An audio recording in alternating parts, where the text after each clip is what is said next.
Hello everyone, this is Freyia and welcome to a new episode of A Discovery of Nordic Witchcraft. In this episode we are going to talk about the Phylgja.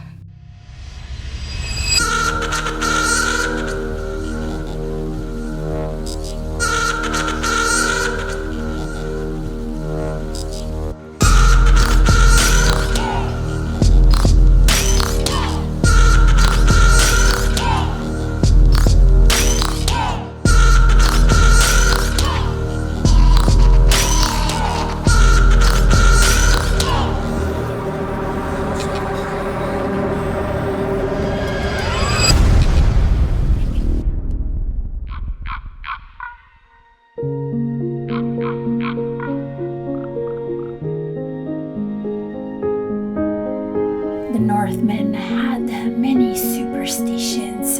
They believed in good giants and bad giants, in dark elves and bright elves, in superhuman beings who inhabited the wide terrain which existed between themselves and the gods. In old Norse myth and literature, there is a supernatural being, the Philia, that holds a status as attendant spirit. The verb at Fylgja means to attend or to follow, in the sense of giving someone support. The attendant spirit grants assistance to a person and also goes before them, appearing somewhere before the actual person does. In this episode, we will focus on the animal Phylgja, which more closely resembles the soul. It accompanies a human being through life. It can be seen in dreams and in waking hours, and the life of the owner depends on its well-being. The well-being of the Phylgja is intimately tied to that of its owner. For example, if the Phylgja dies, its owner dies too. Many of the gods and the goddesses have personal animal Phylgja. For example, Odin is particularly associated with wolves, raven and horses, Thor with goats, and Freyia and Frey with wild boars. It should come as no surprise then that their human devotees have Phylgja of their own. A Phylgja is not an animal totem. Phylgja is a Norse concept that bears little resemblance to the stereotypical Native American concept of an animal totem. Phylgja is the primordial and wide shape that one's soul takes when we have left our body. For example, when doing any kind of shamanic type journey or at death itself.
I would say that compared to the totem animal, the Phylgja is less aerial and more tangible. Also, it is not an independent being, and it always represents fate in the making, as opposed to the usual idea of a spirit guide. One isn't chosen by their Phylgja, rather one is their Phylgja. The shape that the Phylgja takes isn't really an indication of some life lesson to be learned, as it is a glimpse into the innate character of the person whom it represents. The Norsemen didn't have a unified concept of soul.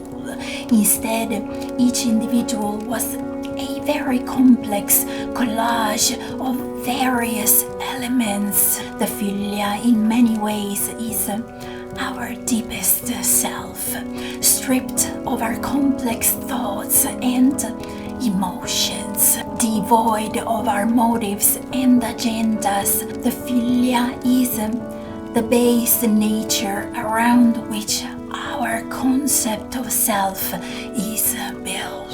The animal Phylgja is our animal self, as there is no real separation in between human and the animal world. It represents our inner wilderness, where our primordial animal nature dwells. You will also understand at this point why the encounter with this part of our soul held such a great importance, because the Phylgja represents the real you, the wildest you. Phylgja is part and parcel of ourselves, something which protects us and exposes us based on what point we are on the road leading us back to the wildness of our soul. You cannot choose your Phylgja, and I know for sure if we had the choice, we would probably have chosen something else, a stag or a horse, right? But neither us can change anything any more than we can change our height or the color of our eyes. We have what we have, but how do we know what we have?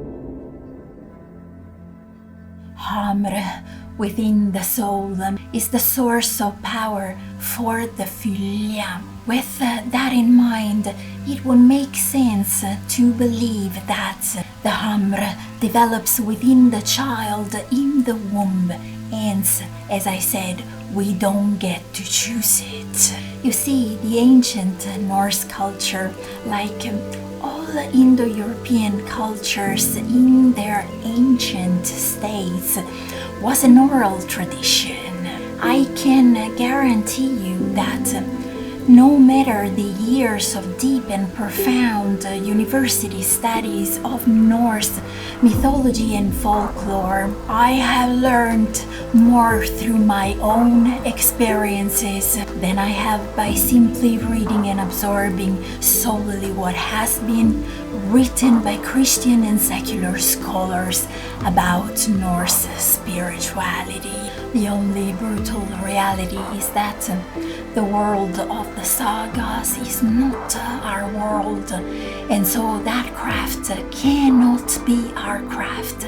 That is why I firmly believe in the necessity to co-create with the land, a ritual or a ceremony where you invite the Phylgja to appear. Phylgja can appear to you in your dreams or in a trance work, but it may also simply not, leaving behind a fragmented self, you who needs to fetch back and discover or rediscover this part of your soul, the wilds of your soul terrain, the Fylgja, hence the necessity of a ceremony. Ehwaz, which is known as the relationship rune, is the rune ally that will help having your Fylgja manifest in a ritual. Remember, your Philia is dependent on you for its evolution, as you are dependent on it. You and your Philia are both seeking the same thing, the creation of a personal and intimate partnership. Thank you so very much for watching this video. Thanks for spending some of your time here with me today. It's been truly appreciated, and I'll see you all in my next video. Tack så mycket, hejdå! I saw you dancing like heavy smoke.